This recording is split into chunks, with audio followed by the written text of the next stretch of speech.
Hey, hello there, this is the Baptist Messenger. I just thought I would, while I'm sitting here in a psalm, do a quick just kind of gear breakdown of the stuff I've used and what I think. Maybe give some of you some advice as you maybe are thinking about riding and live here in India or something. So I'm going to go over the different stuff that I keep with me, and as far as just the basic gear, not tools and stuff like that, and just what I think about each piece.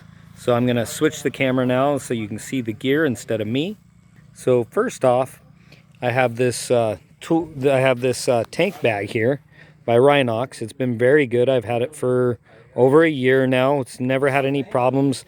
I have this zipper pocket here that I keep all of my papers in that I need for traveling around India, and I keep some snacks and papers and wallet and power bank and stuff like that in here. And it's been a very good bag. It's been very good for the price. I think I paid around 4,000 rupees for it. Then the next thing I'd like to cover is I have this bag here that has a waterproof cover that comes with it. It's a Terra bag, and it's a soft bag that you'll see on my back of my bike whenever I'm leaving or going somewhere, and I keep my clothes and all my gear in there. I've had it for almost 3 years and no problems. So it's very good quality, and doesn't hasn't had any major malfunctions, and has done a good job keeping my gear safe.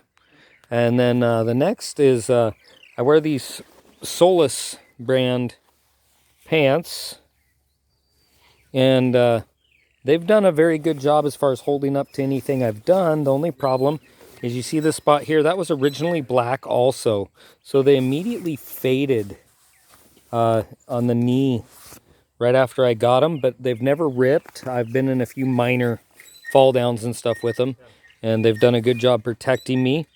The next piece of gear I'd like to cover is I got a few things by Royal Enfield. One is this pair of gloves, and they're fine. I mean, they're not the greatest, but they're fine. Decent price, and I'm a big Royal Enfield bike fan, as you can tell by my Himalayan. But some of the gear is not the greatest. Like this jacket looks very nice, looks very good. It's done a good job, it's held up. But if you buy it, you have to then replace the back pad, because the back pad is just a piece of foam. So to get back protection, I had to spend another 1,000 rupees buying an additional pad for a jacket that I already spent 7,000 rupees on. Next would be the helmet, and the helmet is held up fine.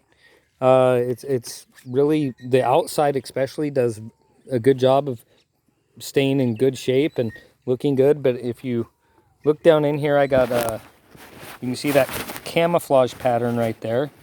That's an additional pad I've had to add, and some extra foam, because they don't have, the way they design the helmet, it'll give you a very bad headache, and has a very hard surface there where it just didn't have enough padding. So I had to add padding to it. And when you spend Royal Enfield kind of money for a helmet, because they charge more for anything with their name on it, you expect better quality. Now, my next issue with them would be these boots. I bought their adventure boots, and in my first trip, as you see here, the whole front, before I even reached Kashmir, fell apart here, and my boots were no longer waterproof. So within the first 2,000 kilometers, my boots were no longer waterproof.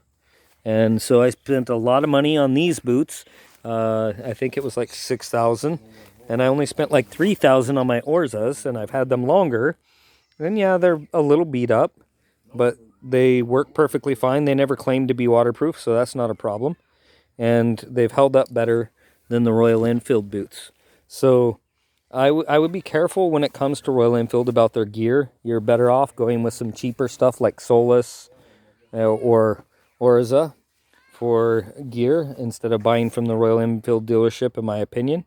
And just some of the things I thought I would share as I was sitting here thinking about the rides. Oh, also, I've only had this for a little while, but it's a phone mount that is also waterproof, because most Indian phones, including my Samsung M20 I have, are not waterproof.